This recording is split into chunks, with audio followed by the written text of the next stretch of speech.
Dans la même lancée, il a été porté à la connaissance du procureur général, près la Cour d'appel de Conakry, des dossiers d'audit résultant des travaux du comité des audits et de surveillance des secteurs stratégiques de l'économie en abrégé CAS, à savoir 1.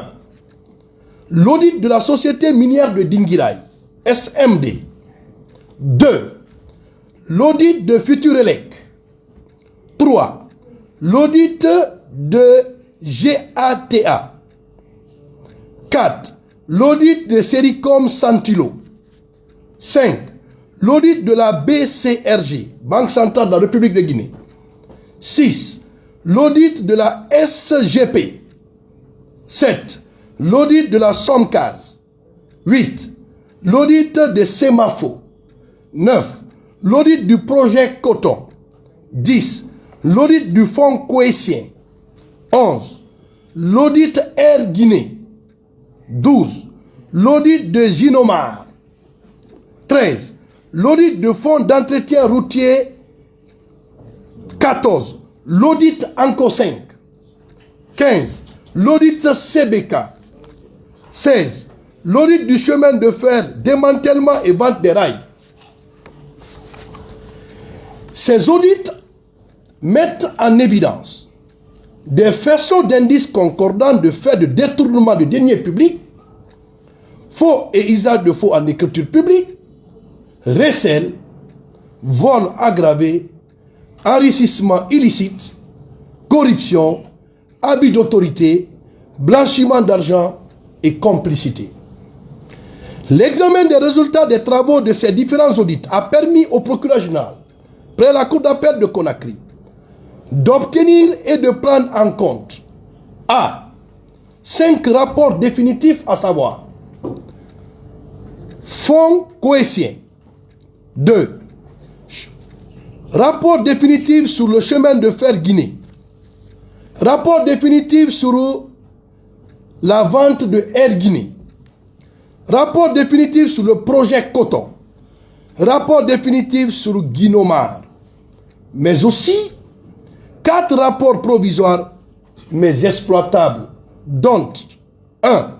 Le fonds d'entretien routier, la Banque centrale de la République de Guinée, la société CBK, Futurelec Holding, mais également 7 autres rapports d'étape pour les sociétés suivantes, à savoir la société Anco 5, la société SMD, la société SGP, la société GATA de Santilo, la société Sericom, la société SOMCAS, la société Semafo.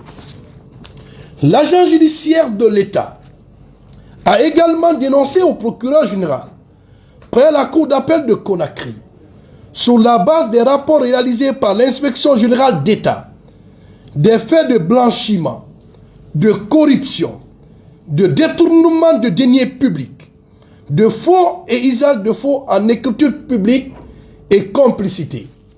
Il s'agit 1.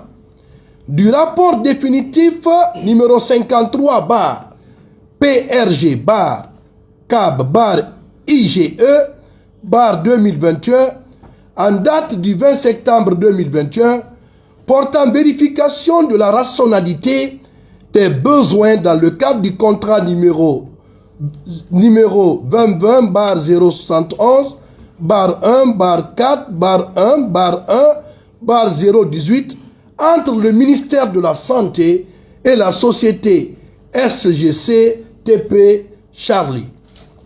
2.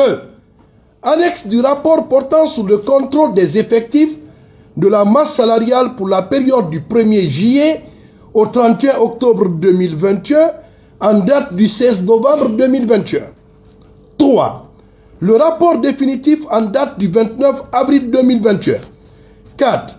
Le rapport définitif de vérification du fonctionnement administratif de la dématérialisation de la chaîne financière de la Loterie nationale de Guinée-Lonagui en date du 7 mai 2021.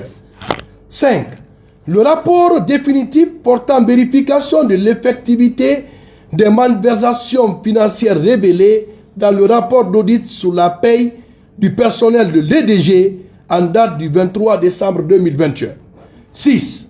Le rapport définitif des procédures de passation et d'exécution du contrat de bail de l'immeuble R+7 devant abriter les unités de gestion des projets du ministère des Travaux publics en date du 29 juin 2021.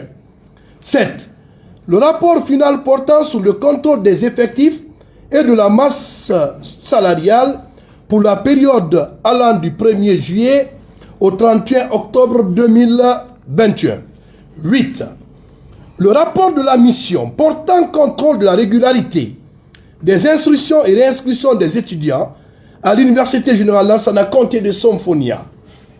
Par ailleurs, il a été porté à la connaissance du parquet général de Conakry des faits de corruption dans le secteur privé, détournement, blanchiment d'argent, soustraction et détournement commis par des agents publics, faux et usage de faux en écriture publique, abus de fonction, l'enrichissement illicite, corruption, concurrence,